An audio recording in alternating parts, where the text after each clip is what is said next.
et on va lire l'article de Marianne sur moi. Donc, vous vous rappelez, il y a eu l'article du Midi Libre, il y avait l'article de Frontière. Frontière a même fait un documentaire, s'il te plaît. Je peux dire, là, il y a quelqu'un qui a fait un documentaire sur moi de 50 minutes. Frère, je ne mérite pas un truc comme ça. Frontière a fait une vidéo de 50 minutes sur moi. Et là, maintenant, il y a Marianne qui a fait un article. D'ailleurs, le gars, il avait essayé de me contacter sur Twitter. Il a fait bonjour, je suis Paul Moore. J'aimerais vous contacter à nanana. Je suis allé voir, j'ai vu Charlie Hebdo.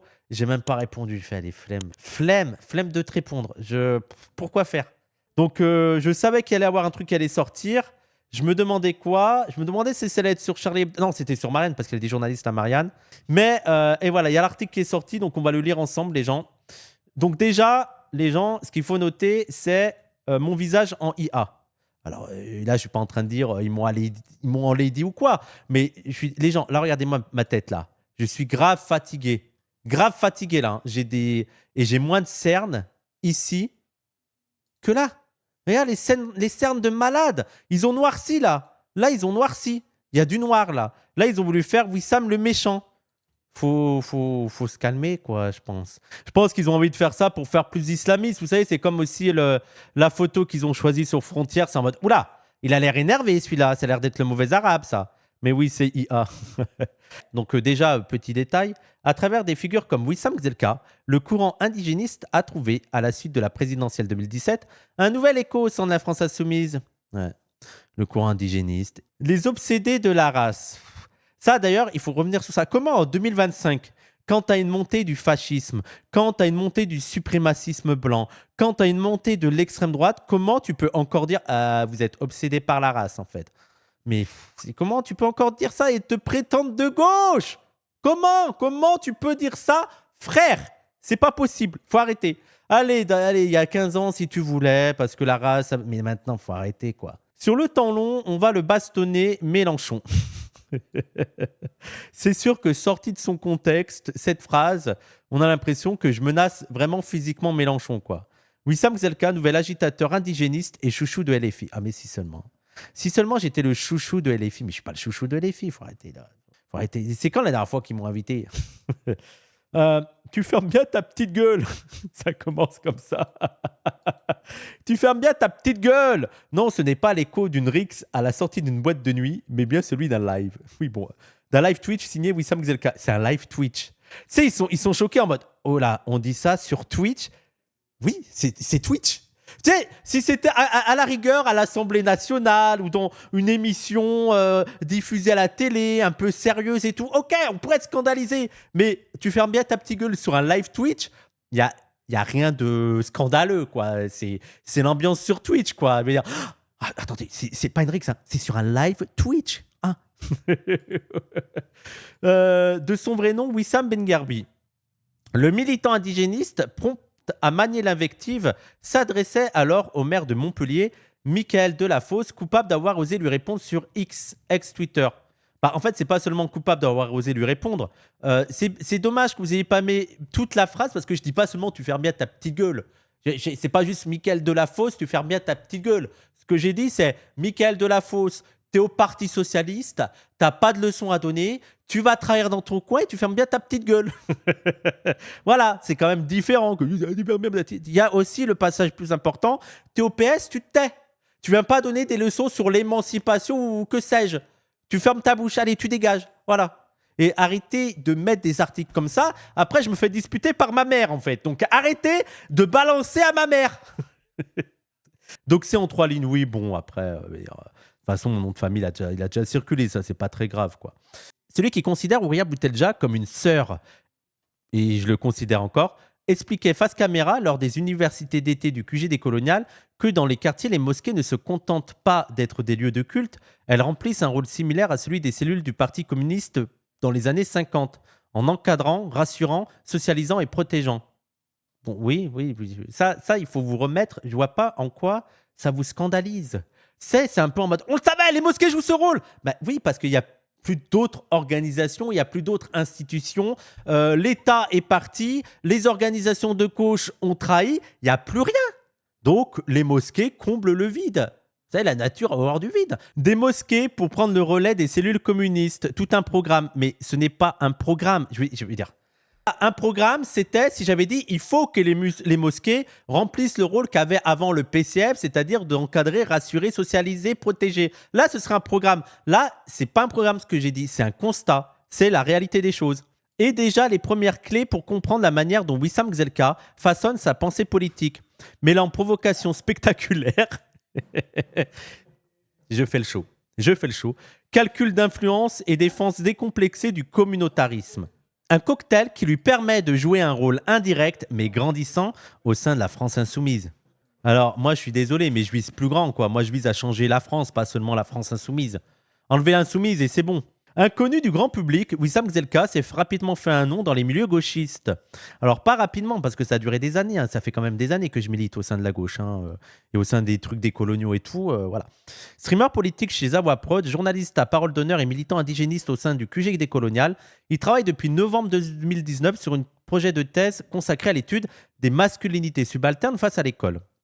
L'objectif de cette étude est d'analyser la socialisation masculine des individus non blancs des classes populaires durant une période charnière, celle de l'adolescence.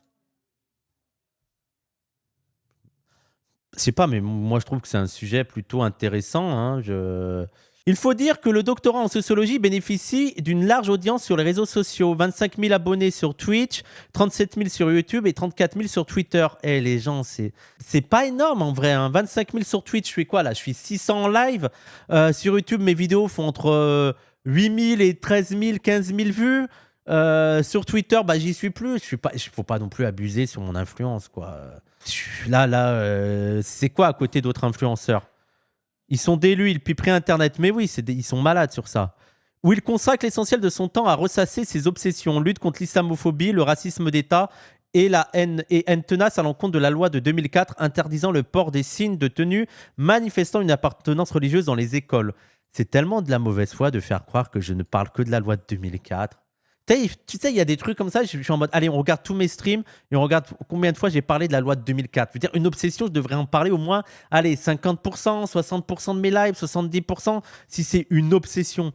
Et j'en parle relativement peu, faut arrêter de... Voilà, quoi. En mai dernier, Wissam Gzelka s'illustre par un long moment d'anthologie. Près de 40 minutes à hurler hors de lui son dégoût du livre de notre conférence et de notre confrère et collègue Kevin Boucault-Victoire. Excellente vidéo, mais le livre était nul. Frère, je suis désolé. Ton livre pue la merde, Kevin. Ok. Bon, là, il défend son collègue de Marianne, quoi. Bref. Son livre est de la merde. Objectivement, son livre est mauvais. Je rappelle quand même dans son livre, pour vous dire le niveau du livre, il cite, comment il s'appelle les structures familiales, comment il s'appelle Emmanuel Todd. Et Emmanuel Todd dit « Ah, c'est bien gentil votre intersectionnalité, mais peut-être faudrait penser que les Noirs peuvent dominer les femmes et les femmes peuvent dominer les Noirs, hein ?» On n'y avait pas pensé. Il met cette citation en 2025 en mode « Ah oui, réflexion intelligente d'Emmanuel Todd. » Là où Kevin Boucault-Victoire défend un antiracisme universaliste, Wissam Gzelka préfère l'invectiver. Je préfère lui insulter sa mère, si tu veux. Vas-y. Fais-moi juste passer pour un fou. Je préfère lui insulter sa mère. Genre, j'avais pas d'argument. Hein. Tu sais, ça, c'est vraiment le tone policing. Il ne s'intéresse qu'au ton. Parce que moi, je suis quelqu'un qui parle fort, qui parle vite et qui peut m'énerver assez rapidement. Mais ne fais pas genre non plus. Il n'y a pas de fond dans mes propos. Il y avait des arguments. Il y avait des idées. Il y avait des contre-arguments. Je lui ai exposé mes critiques. J'ai pas juste fait... Tu t'imagines, la prochaine fois que je vais aux médias contre Kevin Boucault-Victoire, je fais juste... Je fais juste ça, d'accord? Wissam préfère l'invectiver, furieux, il éructe. Il attaque l'antiracisme parce que lui, c'est un militant antiraciste. Frère, t'es à Marianne. Avant d'attaquer l'antiracisme politique, fais déjà le ménage dans ton journal. Les gens, ma phrase, elle est basée. Frère, t'es à Marianne. Avant d'attaquer l'antiracisme politique, fais déjà le ménage dans ton journal. La rage. Ah ouais. Il n'y a pas une pointe de racisme dans cet article. Non. Je suis juste un fou furieux. La rage est telle qu'un spectateur mi-amusé, mi-inquiet lâche en direct sur Twitch. Wissam va faire un arrêt cardiaque soon. Donc là, ils sont en train de parler de vous. Là ils voient... L'opposition entre l'antiracisme universaliste et l'antiracisme dit politique, revendiqué par Ouria Boutedja et ses proches, est le cœur même de l'engagement militant de Wissam Gzelka. Comme chez la fondatrice du Parti des indigènes de la République, la race occupe une place structurante dans l'univers mental du doctorat en sociologie. Alors 2 secondes sur cette phrase de con. La race occupe une place structurante dans l'univers mental du doctorat en sociologie. C'est quand même bizarre, hein, ces militants antiracistes chez qui la race occupe une place importante. Et moi, c'est comme les militants LGBT qui sont obsédés par le genre ou les sexualités. J'ai jamais compris. Et les militants antivalidistes qui sont obsédés par le handicap, je sais pas, élargissez vos visions, je comprends pas. Comparable au rôle qu'occupe la classe sociale dans la pensée de Karl Marx. C'est n'importe quoi. Non. C'est n'importe quoi. Non, mais c'est quoi cet article écrit avec les pieds, là? S'il te plaît, frère. Oui, Boutedja, elle parle autant que de race que Karl Marx, il parle de classe.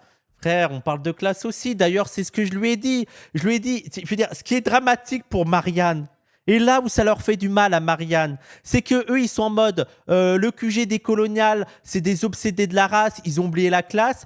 On est plus de gauche sur la classe que vous, on est plus révolutionnaire que vous. La preuve de ça, il y a juste à voir les alliances avec les organisations politiques.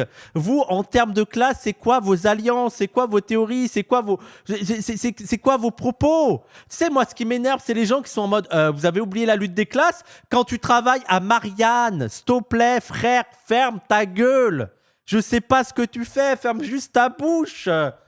Nous, on est avec des militants antifascistes, on est avec les soulèvements de la terre, on est avec plein d'organisations d'extrême gauche et tout, et eux, des militants communistes, et tu sais, et eux, ils sont là, Marianne, ou leur plus radical, c'est quoi? C'est Natacha Polony. Non, elle est partie, Natacha Polony, c'est qui maintenant, leur gauchiste? Polony était trop à gauche pour eux. Et je rappelle, il n'y a pas un gars qui a été viré, là, qui est parti de Marianne, parce qu'il n'était pas d'accord avec le traitement de la Palestine. Voilà, ne faites pas la leçon, quoi. Ne faites pas la leçon, Marianne. Ne faites pas la leçon. Avant de nous critiquer en mode vous avez oublié la classe, c'est qui vos références? Arrêtez, c'est ridicule. Vous êtes ridicule. Ouria Boutedja affirme ainsi que la lutte des races se produit tous les jours sous nos yeux. Oui, il y a juste à voir le traitement des migrants, le traitement des musulmans, le traitement des juifs, le traitement des roms. Oui, il y a juste, je sais pas, voilà la réalité des choses, voilà la montée de l'extrême droite, voilà la montée du racisme, voilà, on veut arrêter l'aide médicale pour les immigrés, pour les réfugiés. Oui. En substituant explicitement la lutte des races à la lutte des classes, quand? Explicitement.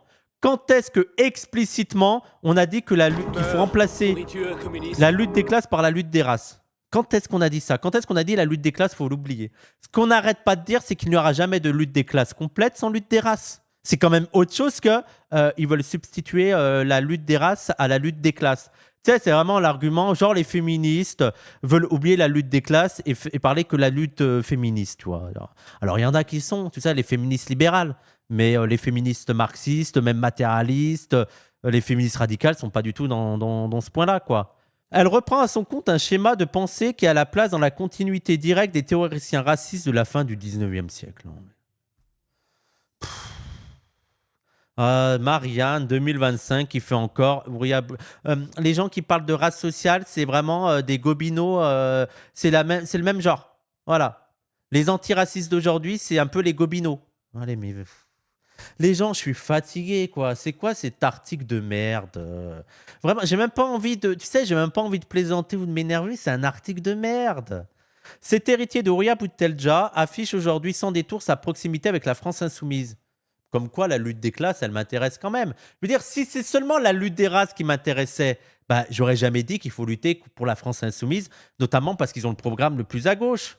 C'est donc bien que la lutte des classes m'intéresse aussi. Il faut démontrer qu'au sein de la gauche, la ligne de la France insoumise est la bonne stratégie.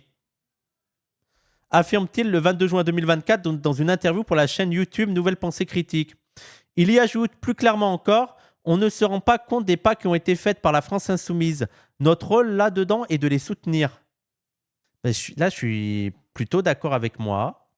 Mais de quoi parle Wissam Zelka en évoquant ces pas franchis par LFI et envers qui ont-ils été faits?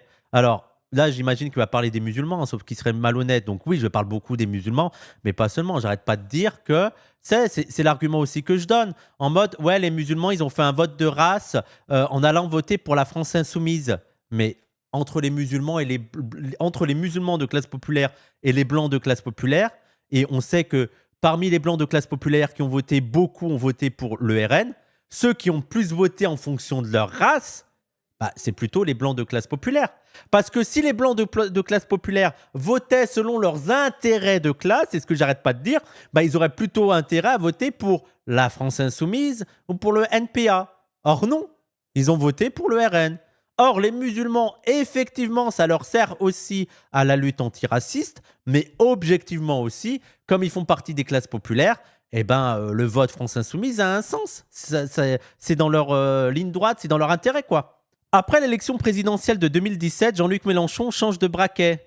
Fini la ligne strictement laïque, place désormais à une ouverture vers les militants communautaristes. Oui, parce que l'opposition, c'est laïque communautariste, bien sûr. Hein, voilà.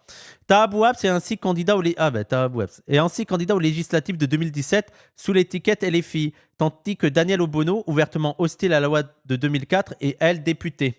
Mais j'ai l'impression que le gars est en retard, quoi. C'est quoi ces polémiques?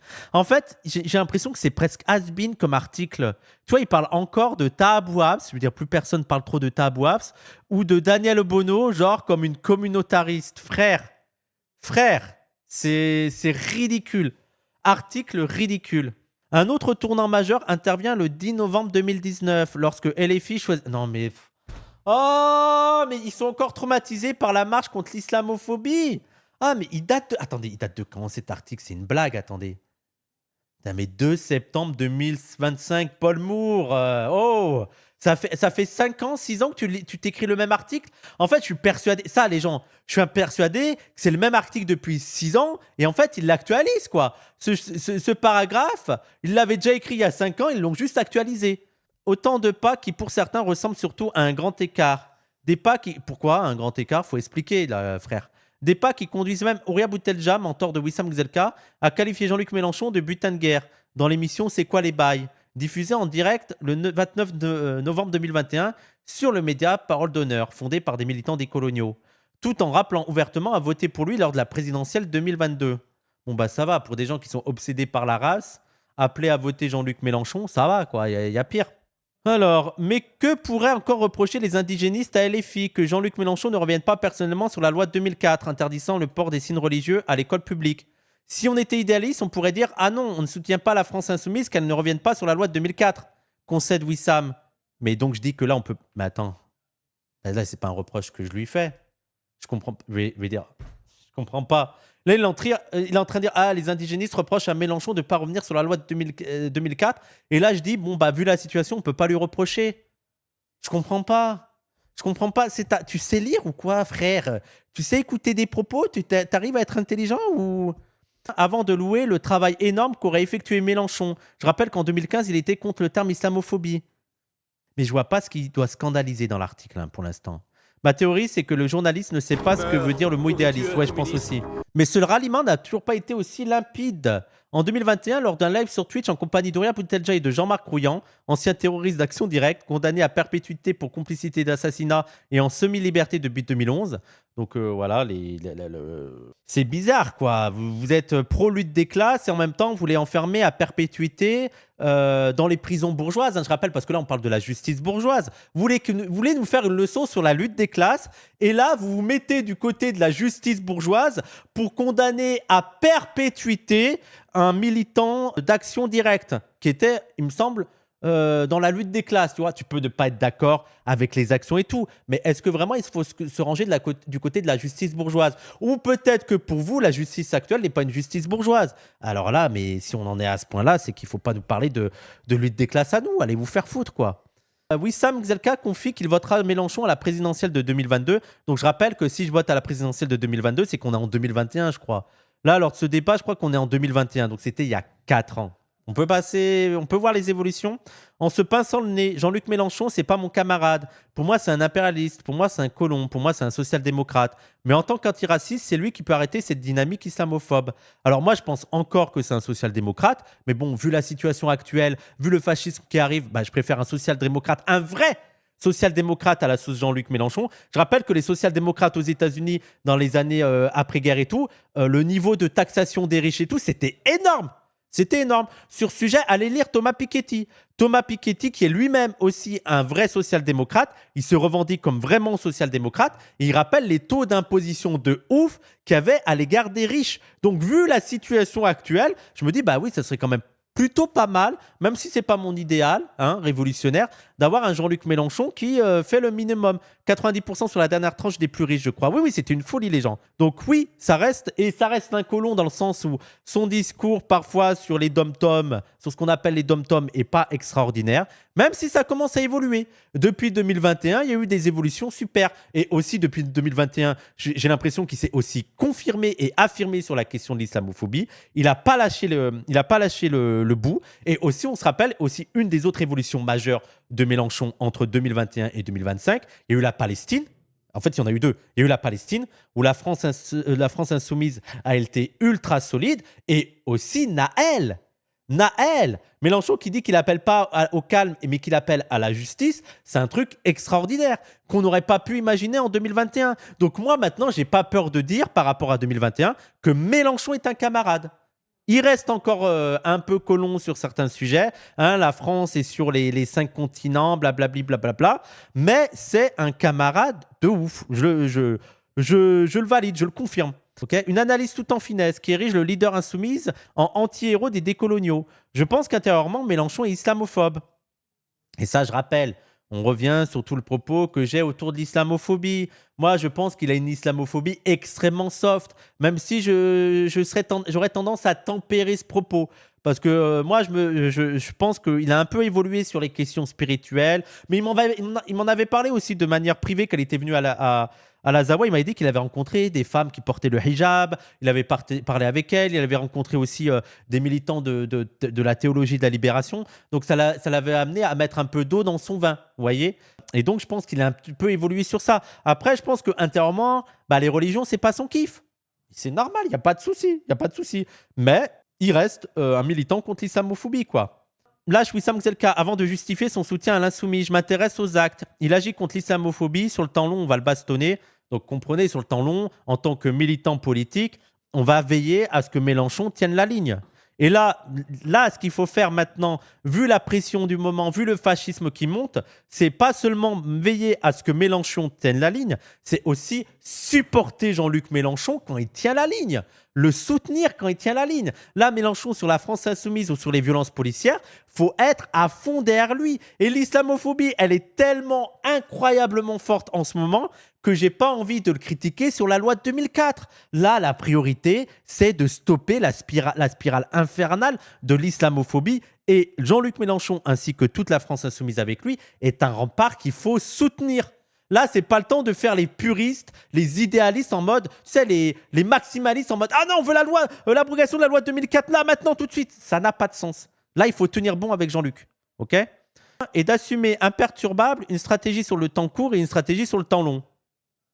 Mais attends, mais qui n'a pas une stratégie sur le temps court et sur le temps long? Frère, si tu n'as pas de stratégie sur le temps court et une stratégie sur le temps long, c'est que tu as un trou du cul. Tout le monde qui fait de la politique doit avoir différentes stratégies, différentes échelles de stratégie. Une stratégie sur le temps court et une stratégie sur le temps long. Je comprends pas ce qui choque dans cette phrase. En fait, cette phrase choque si tu es islamophobe.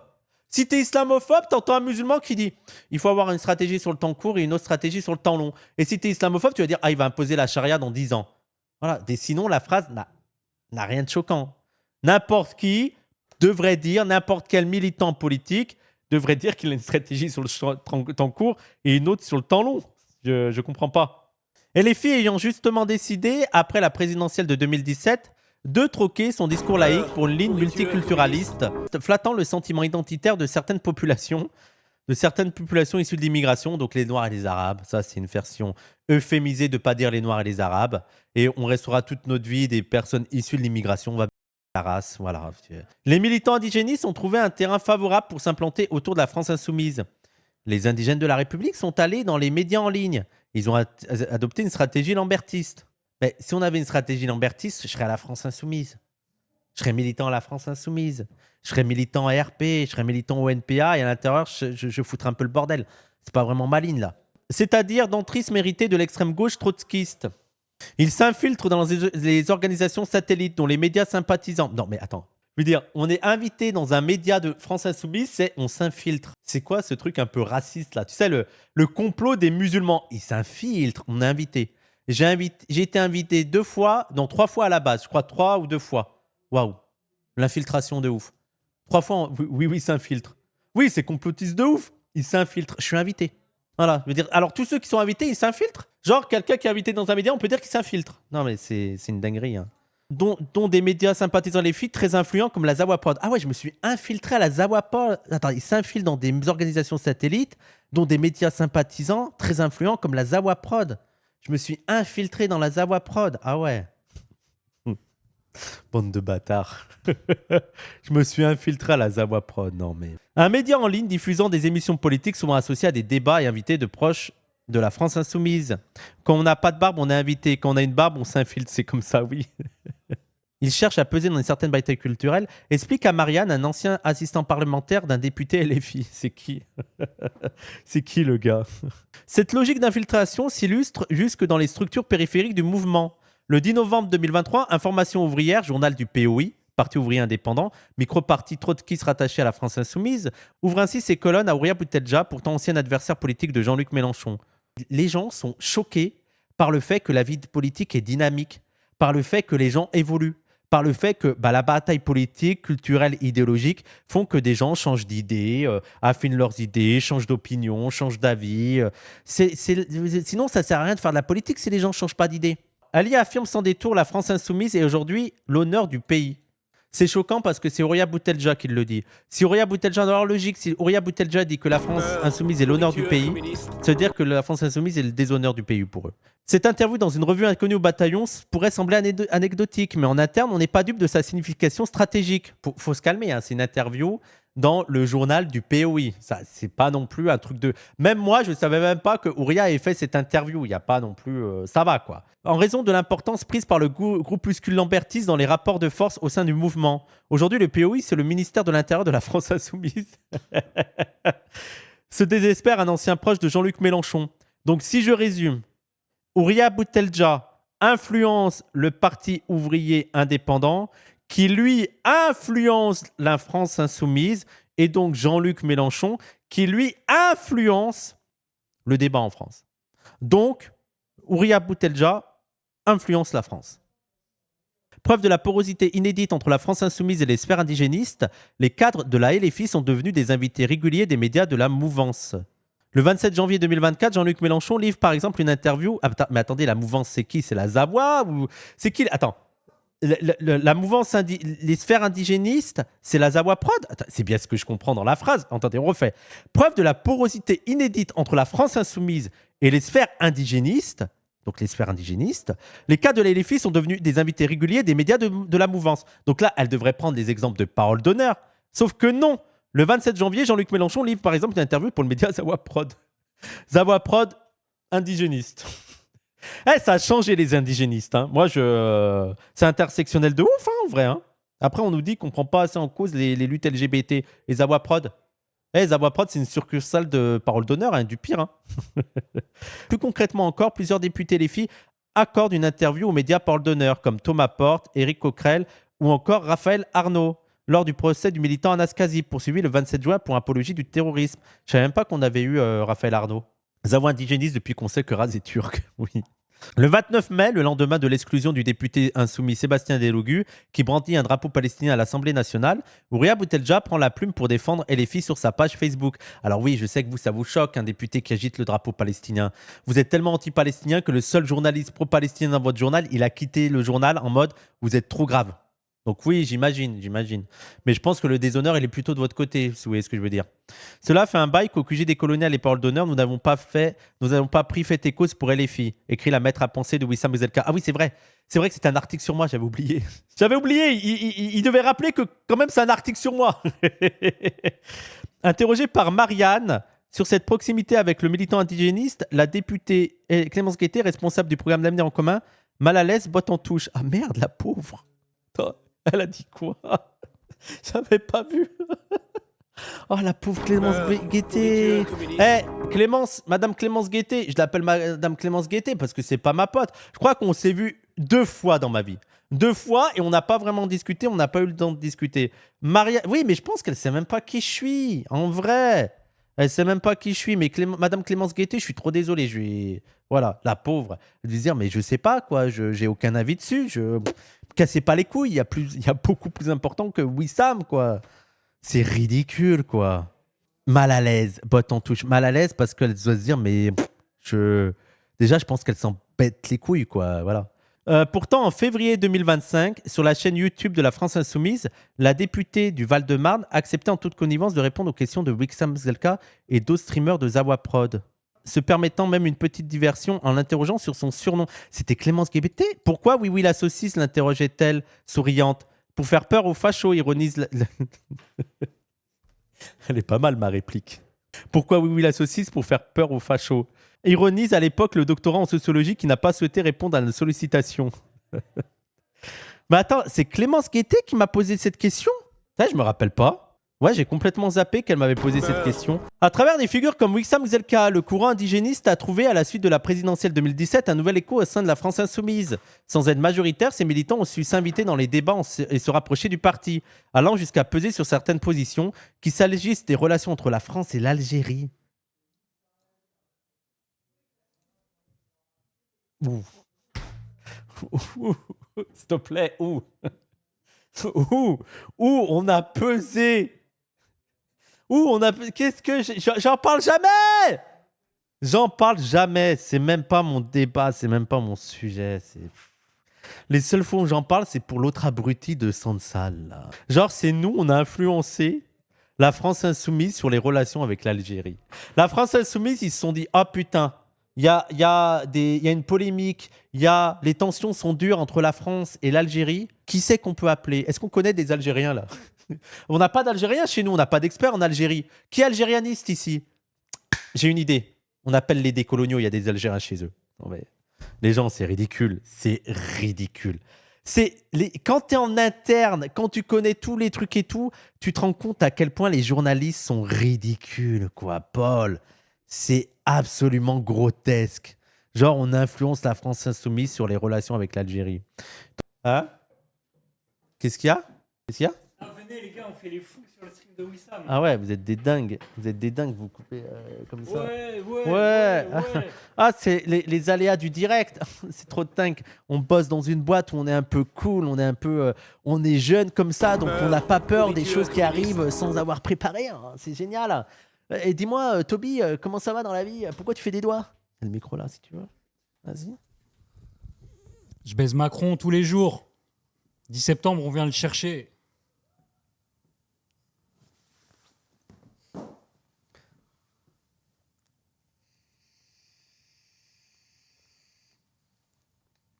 Bon, allez, on finit l'article de con là. À travers des figures comme Wissam Bouzelka, le courant indigéniste a trouvé, oui, on s'en fout. Sans être majoritaire, ces militants, oui, influencés entre la France et l'Algérie ou encore du conflit israélo-palestinien. Alors là, je crois que vous avez mal orthographié génocide en Palestine ou génocide israélien. Je crois qu'il y a eu un problème dans la manière dont tu as tapé l'article, Paul Moore. Voilà, je te signale juste, il y a eu une faute ici.